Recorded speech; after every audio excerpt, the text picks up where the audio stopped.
अस्सलाम वालेकुम viewers, welcome to another YouTube video. आज का हमारा उन्वान है वासिफ़ अली वासिफ़ के क़ाले ज़री। वासिफ़ अली वासिफ़ कहते हैं, हमारी अपनी सिफ़ात ही हमारे मरकज़ को खुशबूदार बनाती हैं। ज़िंदगी के बाद काम आने वाले चिराग ज़िंदगी में ही जलाए जाते हैं। गम आ जाए तो समझो शायद तुम्हें पसंद किया जा रहा है। ऐसा भी हो सकता है कि जिनको गुमराह करना हो उनको वाफिर खुशियाँ दे दी जाएँ। अपनी हस्ती से ज़्यादा अपना नाम ना फैलाओ, नहीं तो परेशान हो जाओगे। वासिफ़ अली वासिफ़ कहते हैं, ये दुआ ज़रूर किया करो कि या अल्लाह हमें ऐसी ज़िंदगी दे जिस पर हम भी राज़ी रहें और तू भी राज़ी रहे। लोगों के अमाल को कभी ना देखो, बल्कि अपना अमल करते जाओ। ये बात अल्लाह को बहुत पसंद है।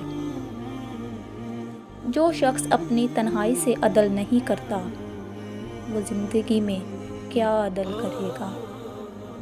वासिफ़ अली वासिफ़ कहते हैं, हमारे पेशे, हमारे मर्तबे, हमारे माल, हमारे असासे हमारी फितरत को नहीं बदल सकते।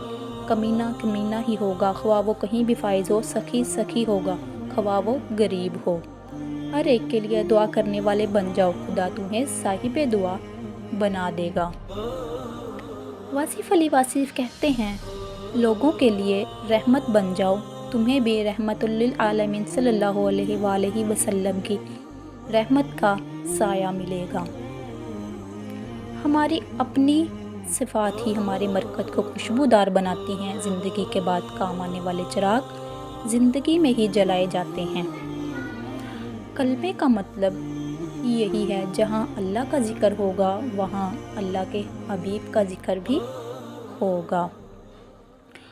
हम लोग ये नहीं जानते कि क़यामत के दिन हमारे साथ क्या होगा, लेकिन ये ज़रूर जानते हैं कि दूसरों के साथ क्या होगा। आपके इर्द गिर्द कोई मजबूर, परेशान हाल या मुसीबत ज़दा है तो समझें ये उसकी आजमाइश है, ये आपकी भी आजमाइश है।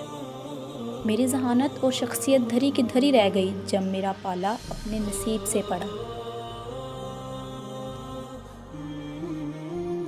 ज़िंदगी की सबसे बड़ी अज़मत कभी शिकस्त ना खाने में नहीं, बल्कि हर बार गिरकर दोबारा उठने में है। Thank you viewers for watching our video. इस तरह की और वीडियोज़ हासिल करने के लिए हमारे चैनल को सब्सक्राइब करें।